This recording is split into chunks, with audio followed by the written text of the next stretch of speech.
119వ కీర్తన 173వ వచనాన్ని చదువుదాం.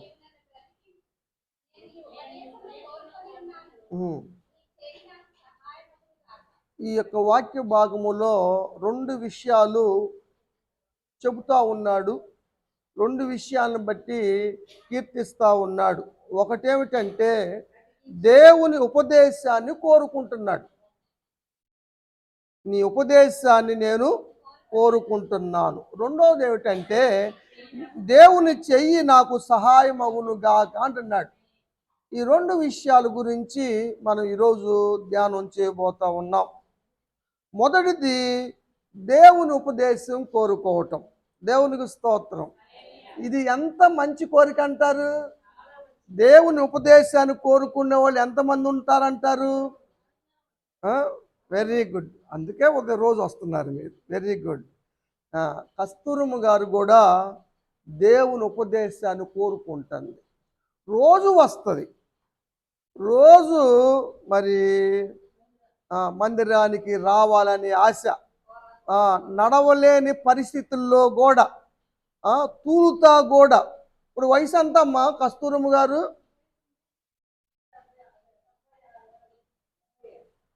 77 సంవత్సరాలు. 77 సంవత్సరాల్లో రోజు మందిరానికి నడిచి రావటం అన్నది దూరం నుంచి కూడా గ్రేట్. ఎందుకంటే దేవుని ఉపదేశాన్ని కోరుకోవటం వల్ల నడవలేకపోయినా ఒక్కోసారి తూలి దోవలో పడుతుంది. కానీ దేవుని కరుణగల హస్తము తోడుగా ఉండటం వల్ల లేచి మళ్ళీ పనులు చేసుకుంటుంది. కొంచెం అవుతుంది కదా, మొన్న పడి లేచి మళ్ళీ సరుకులు తీసుకొని కూరగాయలన్నీ తీసుకొని మళ్ళీ వచ్చింది. నిజంగా దేవుని మహాకృప. దేవుని ఉపదేశం కోరుకోవటం గురించిన విషయాలు మనం చూద్దాం. దేవుని ఉపదేశం కోరుకోవటానికి కారణం ఏదైనా ఉందా? మీకైనా అమ్మకైనా అవి ఆదరిస్తాయని, బలపరుస్తాయని, వెరీ గుడ్. మేలు చేస్తాయని, వెరీ గుడ్. ఏమ్మా? దేవుని ఉపదేశాలు కోరుకోవటం దేని నిమిత్తము? దేనికోసము దేవుని ఉపదేశం కోరుకుంటుంది? అమ్మ జ్ఞానం కోసం కోరుకుంటుంది ప్రసన్న. Very good. 93వ వచనం చదువుదాం. నీ ఉపదేశం వల్ల నీవు నన్ను బ్రతికించితివి. దేవుని ఉపదేశాలు బ్రతికిస్తాయి. మీరు చెప్పినట్టుగా ఆదరిస్తాయి, బలపరుస్తాయి, బతికిస్తాయి. 77 సంవత్సరాలు కస్తూరమ్మ గారు క్షేమంగా మరి అంత దూరం నుంచి నడిచి వస్తున్నారంటే గ్రేట్. చదువు రాకపోయినా కూడా ఇప్పటికీ కంఠత వాక్యం చెప్పింది. 77 సంవత్సరాలైనా ఇంకా మీరు అందరూ రాని పాట పాడింది. అప్పుడప్పుడు కూడా పాట పాడుతుంది. మధ్య మధ్యలో పాట పాడుతుంది, కంఠత వాక్యం చెప్తుంది. 77 సంవత్సరాల వయసులో చెప్పటం అంటే మరి గొప్ప విషయంగా మనం చూస్తూ ఉన్నాం. కాబట్టి దేవుని ఉపదేశాన్ని మనం కోరుకోవాలి. దేవుని ఉపదేశం మన బ్రతికిస్తుంది. కస్తూరమ్మ గారిని దేవుని ఉపదేశం బ్రతికించింది. లేకపోతే ఎప్పుడో చచ్చిపోవలసినామా? ఏమ్మా? ఎన్ని సంవత్సరాల క్రితం? 25 సంవత్సరాల క్రితమే పాట పాడాల్సింది. కానీ దేవుని మహాకృపను బట్టి దేవుని మహింపరుస్తున్నావు. అందుకని ఇంటికాడ ఆగదు. నిజం. మరి మన కూటం 7ంటికే స్టార్ట్ అయింది కాబట్టి ఎన్నింటికి బయలుదేరుతుంది ఇంటికాడ? ఒక్కటే ఊక్కుంటా నడిచి వస్తుంది. నిజంగా దేవుని మహాకృప. దేవుని ఉపదేశాలు కోరుకుంటే దేవుడు ఆయుష్ ఇస్తాడు. దేవుని ఉపదేశాలు బ్రతికిస్తాయి. వారంలో ఎప్పుడన్నా చర్చికి రాకపోతే ఇక నిద్రపోదు, నిద్ర పట్టదానికి. అట్ట అలవాటు అయిపోయింది. వెరీ గుడ్, మంచి అలవాటు. ఉమ్, ఆ, అవును. ఇంకా 104వ కీర్తన ఉపదేశాల గురించి మనం మాట్లాడుకుంటున్నాం కాబట్టి 104వ వచనం, 119లో 104వ వచనం.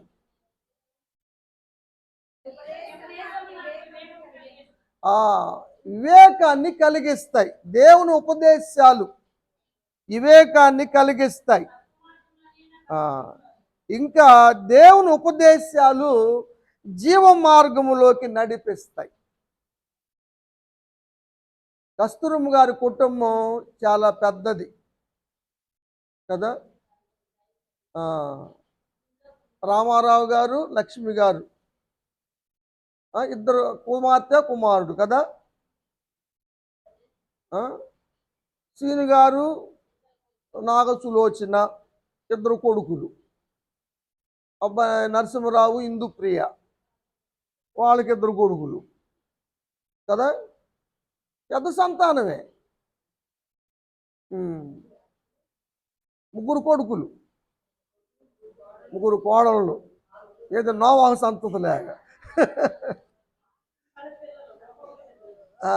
ఒక్కొక్కరికి ఒక ఇద్దరు, అందరికీ కొడుకులే. కానీ పెద్ద అబ్బాయి రామారావు అబ్బాయికి మాత్రం ఒక అమ్మాయి ఉంది. మళ్ళీ మనవరాళ్ళు, ముగ్గురు మనవరాళ్ళు పుట్టారు. ఇంతమంది సంతానమైన కస్తూరమ్మ గారు ఒక్కరే జీవ మార్గంలో ఉన్నారు. కారణం ఏమిటంటే కస్తూరమ్మ గారు మాత్రమే దేవుని ఉపదేశాలు కోరుకుంది. సామెతల గ్రంథం 10వ అధ్యాయంలో 17వ వచనంలో ఈ మాట చూస్తాం. ఉపదేశాన్ని అంగీకరించేవాడు జీవ మార్గంలో ఉన్నాడు. అమ్మ ఉపదేశాన్ని అంగీకరించింది, జీవ మార్గంలో నడుస్తుంది. కదమా వాళ్ళు ఎవరు ఉపదేశాన్ని అంగీకరించలేదు కాబట్టి వారు జీవ మార్గంలో లేరు. ఆ విషయాన్ని మనం చూస్తూ ఉన్నాం. ఇంకా దేవుని ఉపదేశం అంగీకరించే వారికి కలిగేటువంటి ఇంకో మేలు ఏమిటంటే వారు సురక్షితముగా నివసిస్తారు. సామెతల గ్రంథంలో ఉన్నారు కాబట్టి 1వ అధ్యాయం 33వ వచనం చదువుదాం. నా ఉపదేశం అంగీకరించువాడు సురక్షితముగా నివసించును. దేవునికి స్తోత్రం కదా. చుట్టూ బిడల కుటుంబాలు, మధ్యలో కస్తూరమ్మ గారు ఒక్కతే. ఎందుకంటే అందరేమో మరి ఆచారాల్లో ఉన్నారు, అమ్మ ఒకటి జీవ మార్గంలో ఉంది కాబట్టి ఆమె వండుకుంటుంది, ఆమె తింటది. మరి ఏది తిందు, ఏది ముట్టుకోదు, ఏటికి పోదు, ఒకతే. రత్తయ్య గారు లోకయాత్ర ముగిసి వెళ్ళిపోయిన తర్వాత ఎన్ని సంవత్సరాలు అయిందమ్మా? 3వ సంవత్సరం. మూడు వచ్చినాయి కదా, 3 సంవత్సరాలు. అప్పుడు ఇద్దరు కలిసి ఉండేవాళ్ళు 3 సంవత్సరాల క్రితం. ఇప్పుడు ఒకతే. ఇక ప్రార్థన చేసుకోవటం, ఆమెకు వచ్చిన పాటలు పాడుకోవటం, ఆమెకు వచ్చిన చదువును బట్టి బైబిల్ చదువుకోవటం. ఎన్ని చదువుకున్నాం మా కస్తూరమ్మ గారు? 2 చదివాం అనమాట. అయినా అప్పుడు కాలపు చదువులు వేరులే, గట్టి చదువులు. అయినా బైబిల్ చదువుతుంది. ఇప్పుడు పాటలు చదువుతుంది, వాక్యం కడత వాక్యం చదువుతుంది కదా. మొన్న కీర్తనలు చెప్పింది. సరే, మంచిది. కాబట్టి వృద్ధాప్యం దాకా 77 సంవత్సరాల పాటు దేవుడు సురక్షితంగా ఉంచాడు. నువ్వు ఇదే ఉపదేశంలో మార్గంలో అన్నాడు. దేవుడు బ్రతికినంత కాలం దేవుడు సురక్షితంగానే నేను ఉంచుతాడు. దేవుని ఉపదేశం అంగీకరించటం వల్ల కలిగినటువంటి ధన్యత ఈ మాటలు మనం చూస్తూ ఉన్నాం.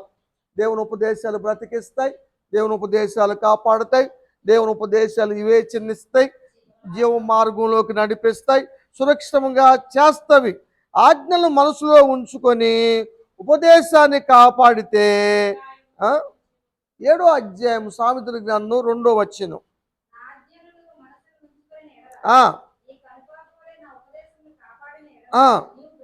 నువ్వు బ్రతుకుతావు ఇంకా కొన్నాళ్ళ పాటు కదా. 25 సంవత్సరాల క్రితమే పరదేశంలో ప్రియులారా అనాల్సినటువంటి అమ్మ దేవునికి స్తోత్రం.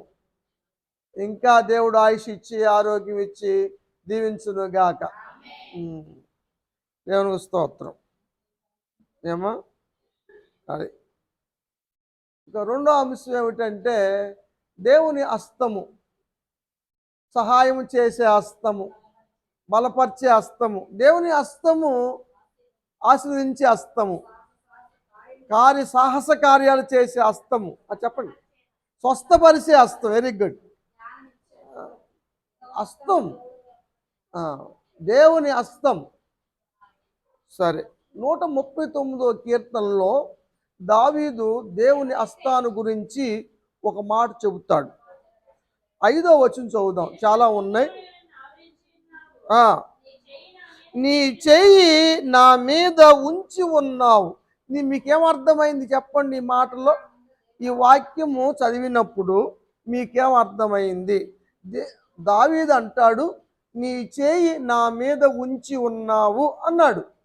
దీన్ని బట్టి మీకేం అర్థమైంది? ఏమ్మా? భుజం మీద పెట్టుకుని నడిపిస్తాడని, తోడుగా ఉంటాడని, అరచేతి చెక్కున్నాడు అంటావు కాదు. సరే సరే, అయిపోయింది. మీకు బిడ్డ భయపడినప్పుడు తల్లి చెయ్యి బిడ్డ మీద ఉంచి ధైర్యపరుస్తుంది, ఆదరిస్తుంది. నీకేం లేదు, నేనున్నానని. పిల్లోడు ఉలికి పడతా ఉంటే తల్లి చెయ్యి పెట్టి ఏ విధంగా ధైర్యపరిచి ఆదరించిందో దావీదుని దేవుడు ఆ విధంగా ఆదరించాడు.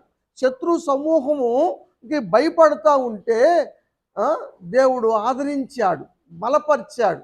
అది మీద ఉంచటం అంటే కదా. అర్థమైంది కదా. సరే,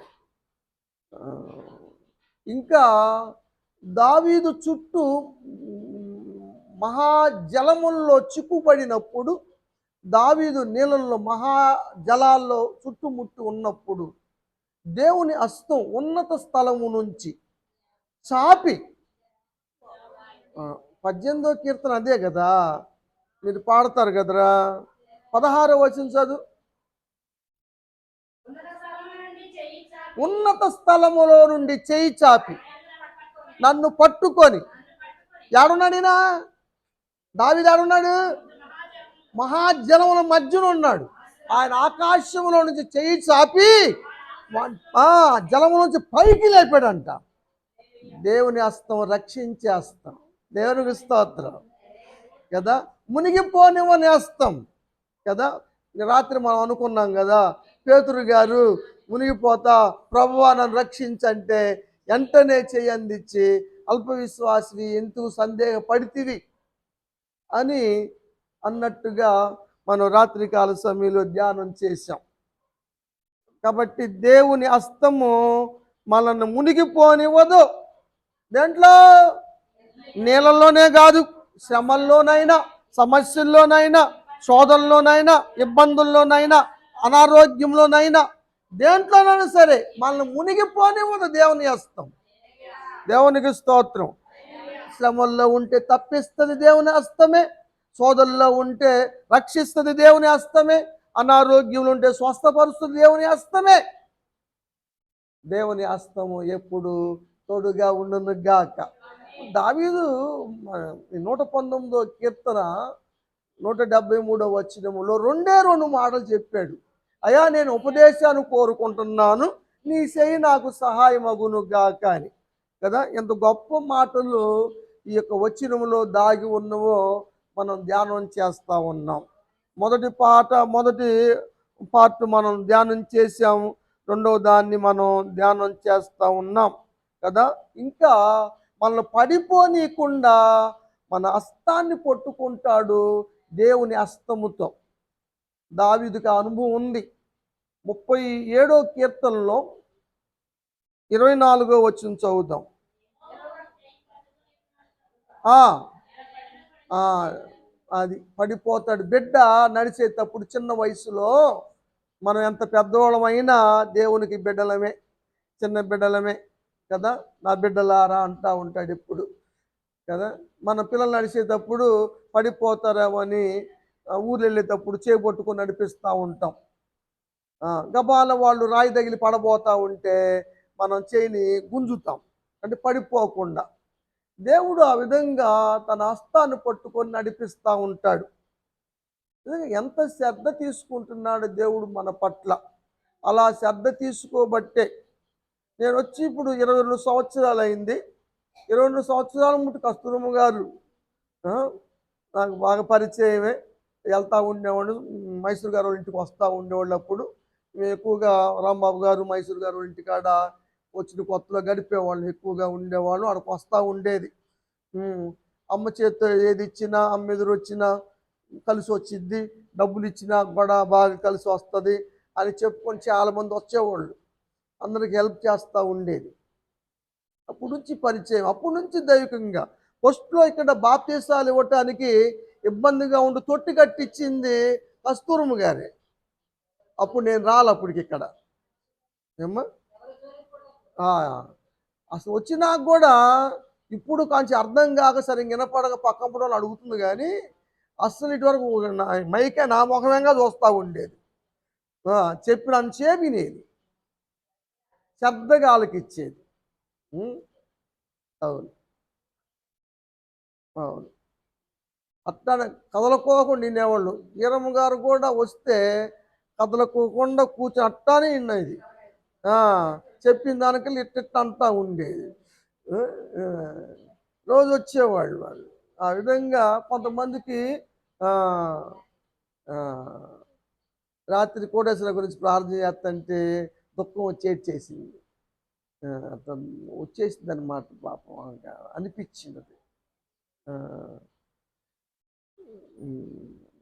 పాపం బాధపడింది. దేవుని హస్తము నిజంగా ఆదరించే హస్తము, కాపాడే హస్తము, స్వస్థపరిచే హస్తము, పడిపోకుండా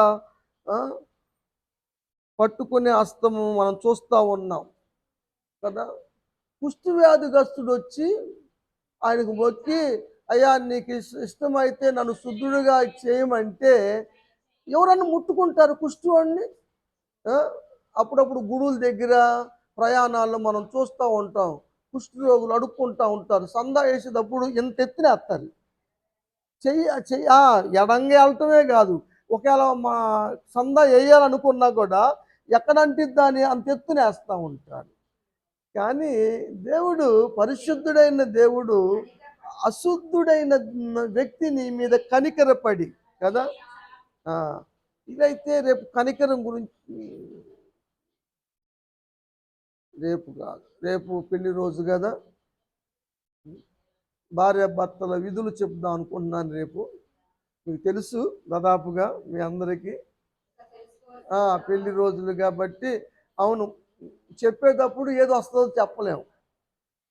ఎప్పుడు నడిపింపు ఏ విధంగా ఉండదు తెలియదు. లేకపోతే నేను ఎప్పుడు ఒకే అంశం చెబితే మీరందరూ వచ్చేవాళ్ళు కాదు. ఎందుకంటే అయ్యగారు అది చెప్పి చెబుతూ ఉంటాడు, ఏది పోతే ఏంది అనిపిస్తుంది. లేకపోతే అమ్మో ఈరోజు మనం వాక్యం మిస్ అవుతాం అని అనిపించదు. ఈరోజు ఏం చెబుతాడు అని. నిన్ను కూడా చెబుదాం అనుకున్న అంశం మిస్ అయింది. ఇంకో అంశంలోకి వెళ్ళిపోయాం మనం అనుకోకుండా.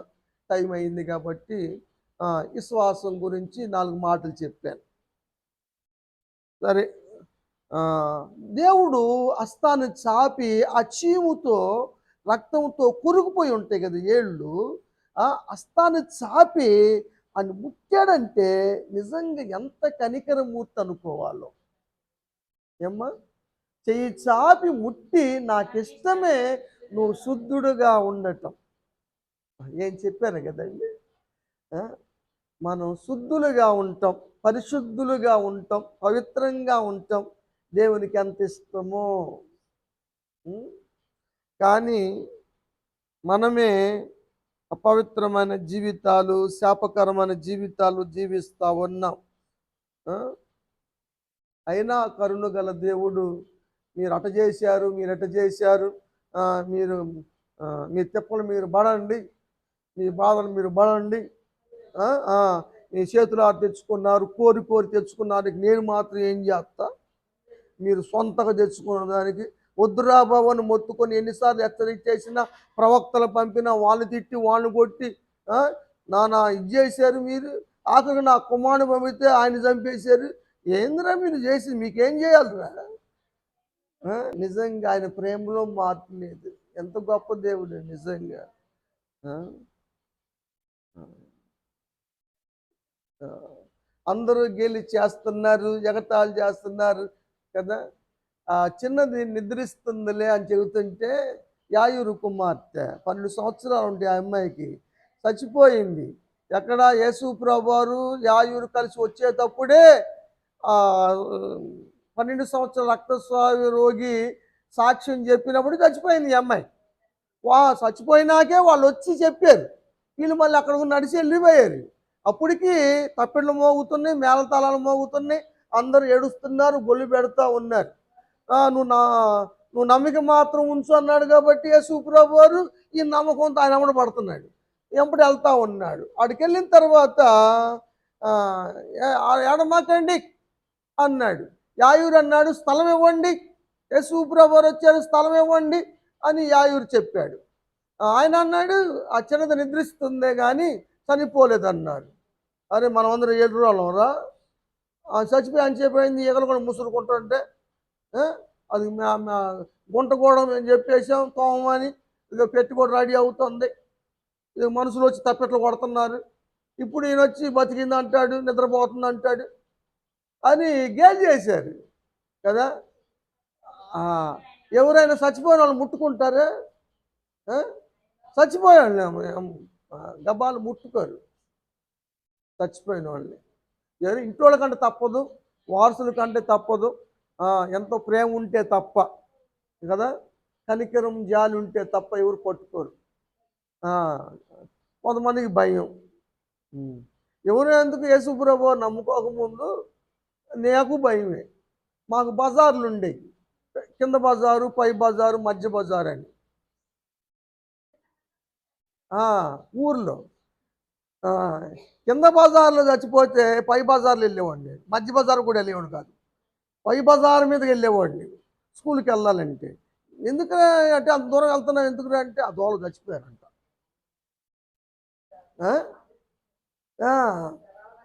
అని వెళ్ళేవాడిని.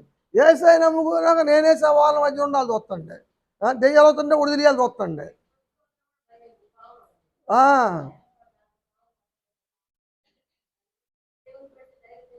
అంతే, దేవుని బట్టే ధైర్యం, లేకపోతే ఏముంది. నేను డిగ్రీ బిఏ చదువుతున్నా కూడా మమ్మల్ని టాయిలెట్కి అంటే మమ్మల్ని లేపేవాడిని, అమ్మ బయటికి వెళ్దాం రావే అని. మా అమ్మ బయటకు వచ్చి తలుపు తీసి అంటది, ఎందుకో మరి నాకు తెలియదు అని ఆ రాయి అంటది. ఇక అప్పుడు వచ్చి నేను టాయిలెట్కి వెళ్ళి మళ్ళీ ఇంట్లోకి వచ్చేవాడు. ఇప్పుడు అర్ధరాత్రి ఎలా చూస్తుండే, కొండ ఇద్దరికి చూస్తుండే, ఉరుగులు పెట్టడమే అర్ధరాత్రి అయినా సరే. కొండల్లో దేవుని కృపే మరి ధైర్యం, కొండల్లో తిరిగి వచ్చా దేవుని నమ్ముకున్న తర్వాత. నిజంగా దేవుడు ఎంత గొప్ప దేవుడు ఆలోచిస్తూ ఉంటే, మన జీవితంలో జరిగిన సంఘటనలు చూస్తూ ఉంటే, దేవుడు మన పట్ల ఇంత ఇంత అల్పులమైన మన పట్ల ఇంత శ్రద్ధ తీసుకొని చేస్తున్నాడంటే ఆయన ప్రేమ ఎంత గొప్పదో. ఇంక లేరు ఆయనకి చేయటానికి, మన ఒక్కడమేనా ఉంది, ప్రపంచం మొత్తాన్ని చూస్తున్నాడు ఆయన. మన ఇంట్లో ఉన్న నలుగురు పిల్లలను చూడలేకపోతున్నాం. చేయి పట్టుకొని తల్లి తాకుమి అన్నాడు కదా, చిన్నదానా లెమ్మంటే ఆమె తిరిగి లేచింది. ఆయన హస్తం బ్రతికించే హస్తం కదా, మరణించిన వారిని మరి లేవనెత్తిన హస్తంగా మనం చూస్తూ ఉన్నాం. ఒక గమ్మత్తైన విషయం చెప్పనా మీకు. సాతాను అంటాడు దేవుడితో, నీ హస్తంతో అందరిని బతికిస్తున్నావుగా, అందరికి మేలు చేస్తున్నావుగా, అందరిని కాపాడుతున్నావుగా, ఒకసారి నీ హస్తంతో వాడిని మొత్తరాదు, చూద్దాం. వాడు ప్రయత్నం చూడు. ఆయన మొత్తే హస్తమా, వీడికున్న బుద్ధి ఆయనకి ఆడది. సైతానుగాడు బుద్ధి అది, మొత్తే బుద్ధి. ఏబు గ్రంథం 1 అధ్యాయం 11 చూడండి. నీవిప్పుడు నీ చేయి చాపి మొత్తు, నీ ముఖం మీద నిన్ను దూషించకపోతే నన్ను అడుగు. ఈయన అడగాలంటే పనివాడి. సరే, ఇక్కడ అన్నాడంటే పొరపాటున అన్నాడని అనుకోవచ్చు. రెండోసారి అంటాడు 2వ అధ్యాయంలో,